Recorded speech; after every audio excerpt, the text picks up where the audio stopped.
특강 주제통합 6번째 우주자원개발과 국제법에 대해서 수업하도록 하겠습니다. 교재 245페이지를 펴주세요. 자, 1문단에서는 국제법이 뭔지에 대해서 지금 정의를 내려주고 있어요. 자, 국제사회를 규율하는 법을 국제법이라고 한다. 그러면은 국가 간의 관계만 규제하던 국제법이 자, 지금 점점 세계화되고 있잖아요. 그래서 개인, 다국적 기업, 국제기구 등으로 어떻게 되고 있다? 확대되고 있다. 자, 근데 이 국제법이 어떤 기능을 하냐면 분쟁을 해결하는 수단이 되고 이제 국가 간 문제나 이제 여러 상황에 대해서 그 다음에 인권이나 환경 문제를 해결해 줄 수 있게 도모하고 그 다음 국제사회의 협력을 유도하는 기능을 가지고 있다. 자, 세계 시민의 일상적인 삶의 편리함을 제공하고 권리를 보호하기도 한다라고 지금 나와 있습니다. 자, 두 번째 문단에서 국제법의 법원에 대해서 종류가 여러 가지가 나오고 있어요. 자, 법원이라고 하는 거는 법을 생기게 하는 근거, 법의 근원 이렇게 기억을 해주면 좋을 것 같습니다.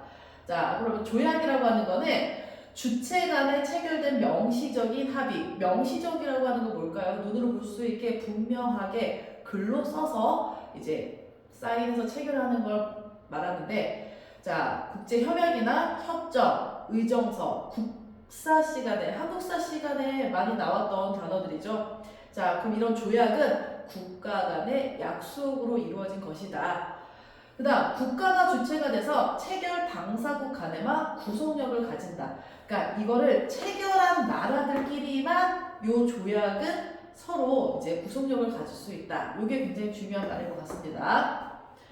1979년 제정된 달 조약의 경우, 자, 달 조약으로 예를 들어서 설명해주고 있어요. 프랑스 등 18개 국만 체결했고, 미국, 중국, 러시아, 현재 가장 강대국들이죠. 자, 이 우주 강국들이 참여하지 않아서 구속력이 미약하다.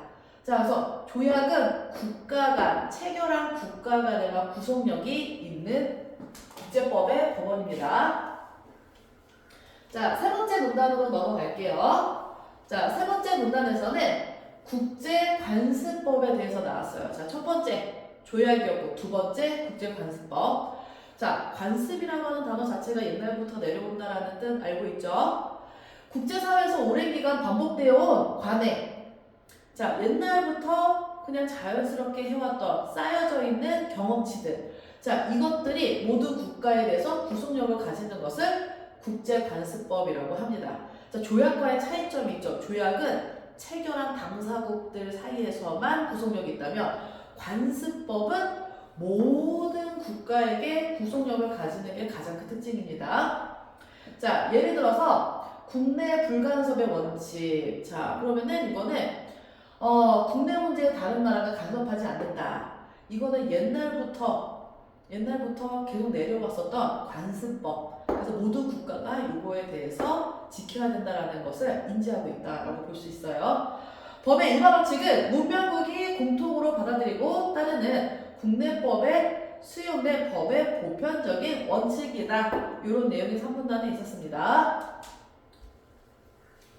자, 그래서 권리 행사와 의무 이행은 신이 믿음에 따라서 성실히 시행해야 한다는 신의 성실의 원칙, 그 다음에 정당한 권리로 인정되지 않는 행위를 금지하는 원칙, 자, 권리 남용의 금지 원칙, 특별히 합리적인 사유가 존재하지 않는 한 공평하게 처우해야 한다는 형평의 원칙. 자, 지금 보면은 법의 일반 원칙들, 그러니까 법의 일반 원칙이라고 하는 거는 문명국으로 생각해지는 모든 나라에서 이제 보편 타당하다라고 인지를 해서 모두가 받아들이고 있는 법의 일반적인 원칙을 나타내는 거예요. 이것도 국제법의 법원으로 작용을 하고 있고 지금 이거는 그 일반 원칙들을 구체적으로 예를 들어서 열거를 해주고 있는 부분입니다. 자, 가의 마지막 4문단. 자, 지금 여태까지 뭐예요? 국제법이 무엇인지, 그 다음에 국제법의 법원에 대해서 쭉 열거를 해줘서 설명을 해줬습니다. 자, 근데 이 국제법은 고유한 입법 기구가 없다. 입법은 뭐야? 법을 만드는 기구. 자, 그게 존재하지 않는다. 또한 강제적으로 집행할 기구나 정부가 존재하지 않아서 국제법은 강제하기 어렵다. 그러니까 누군가가 경찰이나 어떤 군인 같은 국제사회를 다스리는 어떤 존재가 없기 때문에 지키지 않더라도 혼내줄 사람이 없다라는 뜻이지. 자, 그 다음. 근데 지금 전 세계적으로 굉장히 빠르게 이동할 수 있고 모든 사회가 서로 영향을 미칠 수 있는 이제 글로벌 사회를 살고 있는데 국제법은 그럼 어떻게? 중요성은 점점 커지고 있다. 자, 지금 가글이 다 끝난 거예요. 자, 나글로 넘어가도록 하겠습니다. 자, 나글의 1문단에서는 이제 우주에 대해서 국제법이 어떻게 적용될 수 있는지 구체적인 것들로 예를 들어서 설명해 주고 있어요. 그래서 이거는 글을 읽으면서 중요한 부분만 파악하고 넘어가도록 하겠습니다. 자, 1문단에서는 조약은 국가 간에 맺은 약속이다. 자, 그래서 법적 구속력을 갖는다. 자, 그래서 근데 아까 특징 뭐였어요? 조약은 체결한 당사국끼리만 구속력을 가지고 있다. 어기면은 어떻게? 불이행으로 불이익을 줘야겠죠. 자, 국제관습법 이거는 뭐 옛날부터 내려오는 것들 국제법으로 인정돼서 구속력을 가지고 있다. 대신에 관습법은 뭐라고요? 모든 국가에게 구속력을 가지고 있다. 자, 근데 문서로는 작성되지 않아 있다. 뭐가? 관습법이. 그냥 옛날부터 내려오는 거지 글로 써놓지는 않았다. 계약서가 없다는 뜻이죠. 자, 외계권 조약은 자, 요게 중요 단어입니다. 밑줄 꼭 쳐주시고요. 우주를 모든 국가가 자유롭게 이용할 수 있는 공간으로 규정하고 있다. 중요합니다. 다 밑줄 쳐주세요. 우주를 모든 국가가 자유롭게 이용할 수 있다. 자, 그 1조에서는 달 및 기타 천체를 포함한 외계권은 형평성을 고려한 국제법에 따라서 모든 국가가 자유롭게 탐색하고 이용하며 천체 모든 영역에 대해서 출입을 개방하고 있다. 자, 여기 같은 경우는 앞에 있는 내용을 그대로 부연 설명한 거여서 밑줄 치지 않아도 됩니다. 자, 그 다음 2조. 달 및 기타 천체를 포함한 외계권은 주권의 주장에 의해서 이용과 점유에 의하여 또는 어떠한 수단에 의해서도 국가 전용의 대상이 되지 아니한다. 자, 그러면은 지금 요 내용에 대해서 정리를 해보자면, 자, 외계권, 자, 천체에 있는 이제 지역은 모든 국가가 탐색하고 이제 이용할 수 있지만 점유, 소유할 수는 없다라는 게 바로 지금 1문단의 내용이었습니다. 자, 2문단 봐줄게요. 자, 달조약은 태양계 내 천체를 대상으로 자원에 대해서 규정을 해주고 있다. 자, 우주 자원을 인류 공동의 유산의 범주에 넣고 있다. 자, 인류 공동의 유산의 범주 밑줄. 자, 그거에 대해서 우리가 모르니까 또 정의를 내려주고 있죠. 국제법적인 개념으로 특정 지역이나 문화유산 및 자연유산을 개별 국가나 단체의 착취 및 개발로부터 보호하고 미래 세대를 위해 관리해야 한다는 원칙이 적용된 것이다. 자, 정의 내려져 있는 부분에다가 밑줄 쳐줍니다. 자, 이 원칙은 헤이그 협약에 의해서 무력 충돌 시 문화자산을 보호하기 위해 처음으로 등장한 이유. 자, 이제 전쟁을 하다 보면 이제 다른 나라의 문화유산 같은 걸 파괴하는 경우가 굉장히 많은데 처음에 등장할 때 이 원칙은 그런 거에 대해서 방지하기 위해서 생겼는데 그걸 어디로 확대한 거예요? 달과 태양계 천체로 확대한 것입니다. 자, 3문단으로 넘어가면 달 조약 11조 3항에서는 달 표면뿐 아니라 달과 태양계 내 천체들에 매장되어 있는 자연자원에다가 동그라미를 쳐줄게요. 자, 국가, 국제기구, 정부기관, 비정부기관, 단체, 개인, 재산이 될 수 없다고 규정하고 있다. 자, 우주 천체에 있는 것이 자, 특히 자원들이 개인의 재산은 될 수 없다라는 내용이에요.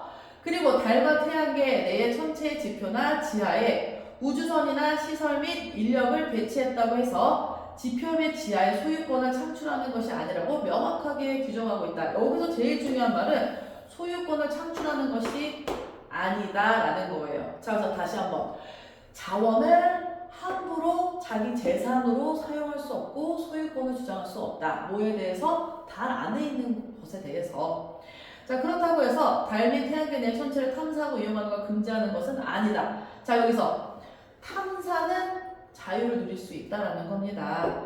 그 다음에 달조약 제11조 사항은 국제법 및 달조약 규정에 따라서 국가들이 형평성을 기초해서 형평성 모두가 동등하게 평등하게 차별 없이 탐사 이용할 수 있는 권리가 있다라고 규정하고 있다. 그러면은 내가 먼저 갔어, 내가 먼저 점유했다라고 해서 여기 달의 이 부분은 내 거야 라는 주장을 절대 할 수 없다라는 내용이에요.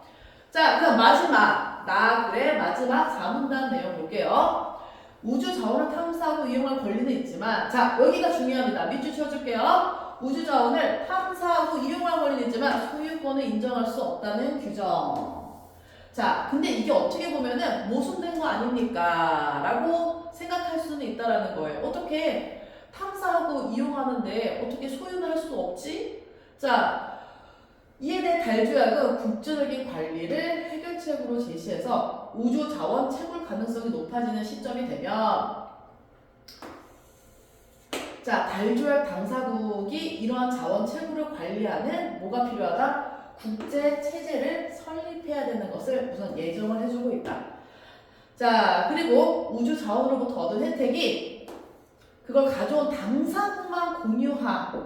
당사국들이 공유하고 개발도상국들의 이익과 수요가 특히 고려되어야 되고 채굴에 간접적으로 기여한 국가에 대한 노력에도 고려해야 된다고 명시가 되어 있다. 자, 그러면은 자, 이 내용을 지금 보면은 달에는 지금 사실 굉장히 우리 문명에 도움이 될 만한 정말 값비싼 자원들이 많이 있다라고 이미 신문 기사 같은 거에 굉장히 많이 나와요.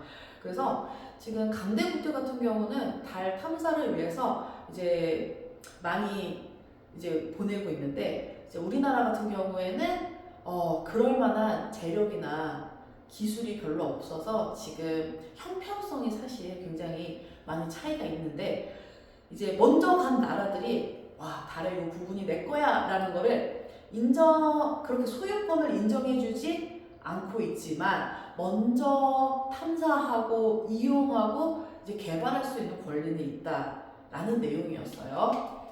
자, 대신에 소유할 수는 없다라는 게 이 글의 내용입니다.